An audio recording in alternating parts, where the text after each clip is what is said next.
E o Maringá Futebol Clube entra em campo hoje às 9h30 da noite, daqui a pouquinho, para enfrentar o Flamengo lá no Maracanã pelo jogo de volta da terceira fase da Copa do Brasil. Lembrando que o time maringaense venceu a primeira partida aqui no Willie Davis, em Maringá, por 2-0. E na partida de hoje pode até perder por um gol de diferença, que mesmo assim avança para as oitavas de final. A partida ela será transmitida exclusivamente pela Amazon Prime Video. E a Prefeitura aqui de Maringá transmite a partida em telão lá no ginásio Chico Neto, que fica ali na Avenida Duque de Caxias com a Avenida Colombo. Inclusive, o nosso prefeito Ulisses Maia embarcou ontem para o Rio de Janeiro para acompanhar o jogo. Eu começo com Emerson Celestino. E aí, Emerson? A expectativa é grande da cidade. Eu vi muitas camisas do Maringá circulando pelo centro, no centro. O pessoal está empolgado. Eu acho que o Maringá pode surpreender, porque tem a vantagem de perder até de 1-0, né, e perdendo de 2 pênalti.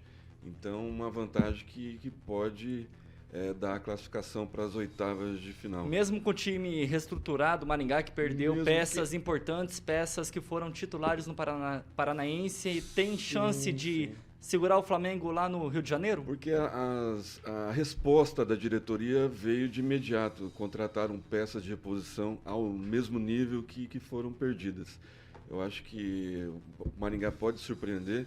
A delegação está lá com mais de 70 empresários, grandes amigos nossos lá, inclusive o prefeito de Maringá prestigiando, né? Tirando foto no Pão de Açúcar. Tá legal, tá legal. O povo tá animado. Ó, o Raul Ibrahim, grande amigo, com esse sorriso largo, né? Edivaldo Magro. Edivaldo Magro conhece toda essa delegação aí. Ele não foi porque faltou R$100 para ele inteirar os R$4.500 que foram pagos para estar no avião.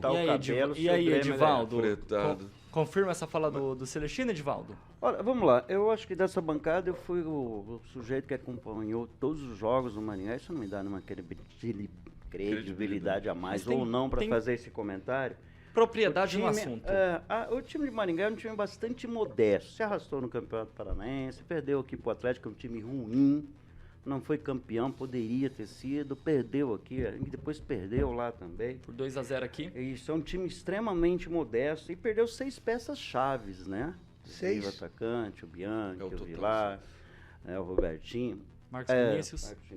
Principalmente o Marcos Vinícius e o Vilar, que eu acho que eram peças fundamentais nesse time. E deixar claro que o time, né, precisa ritmo de jogo, né? Esse time não jogou ainda junto. Treinou junto, mas não jogou junto. Eu acredito, eu vou arriscar um placar aqui, que Maringá, o Flamengo empata, vai para os pênaltis e o Flamengo ganha. É um palpite apenas, né? Porque eu faço aqui um compromisso, Thiago. Se Maringá sair de lá com uma vitória, eu raspo meu cabelo. Aí, tá gravado, hein? Tá gravado, hein? Não, sim, sério, eu acho muito, mas muito difícil.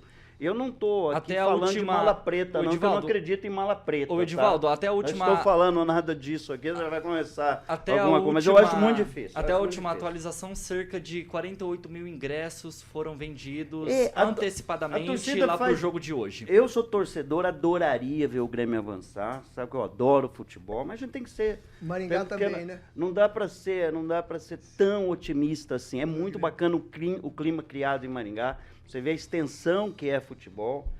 E é bacana que as pessoas têm um monte de gente que nunca viu uma bola na vida e foi no estádio, né?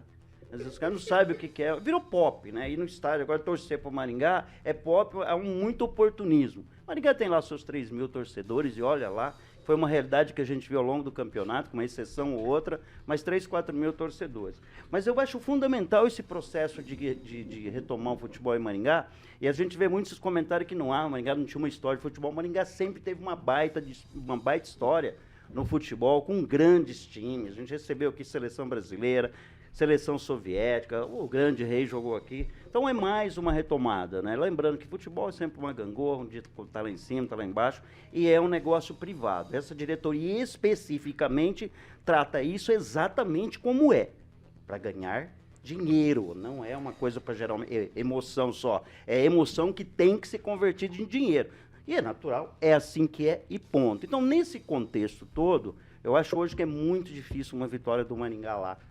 Ainda que eu seja torcedor, tá? Eu estou sendo só um comentarista aqui muito rigoroso com relação a esse time, não vi esse time, eu vi uns treinamentos do time. Hoje, inclusive, fechou o treinamento para a imprensa. Enfim, vamos esperar um time ofensivo, vai para cima, quem sabe? Mas eu não acredito numa vitória, não. Para quem não sabe, essas décadas de ouro do Maringá foi muito ali na década de 1960, 70 e parte de década de 80. Depois o futebol aqui em Maringá acabou caindo no esquecimento. Isso muito por causa do Grêmio Maringá, que atualmente está na 2ª divisão. Edivaldo, eu quero continuar com você ainda, porque o prefeito, ele chegou de Portugal, ficou um dia aqui em Maringá e já embarcou para o Rio de Janeiro para acompanhar o jogo.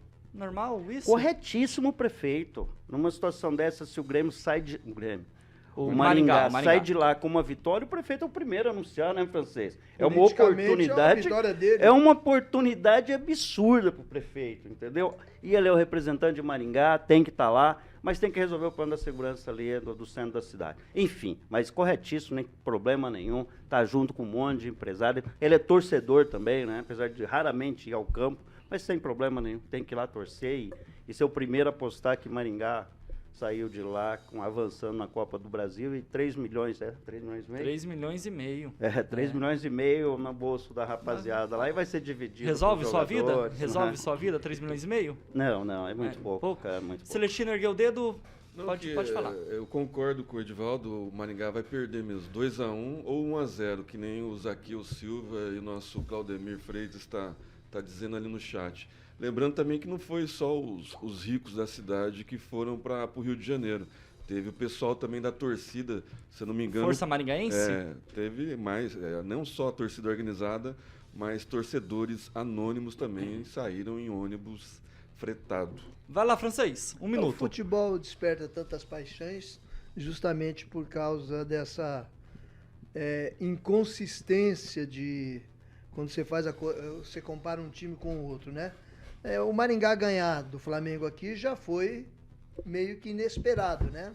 E lá eu também não acredito que o Maringá possa ganhar do Flamengo lá dentro. Eu acho que é praticamente impossível, embora a zebra esteja aí espalhada, correndo aí pelos campeonatos do Brasil. Mas é de se torcer que o Maringá perca de pouco e consiga, assim, a classificação. Mas eu acho realmente, pensando assim, é difícil demais.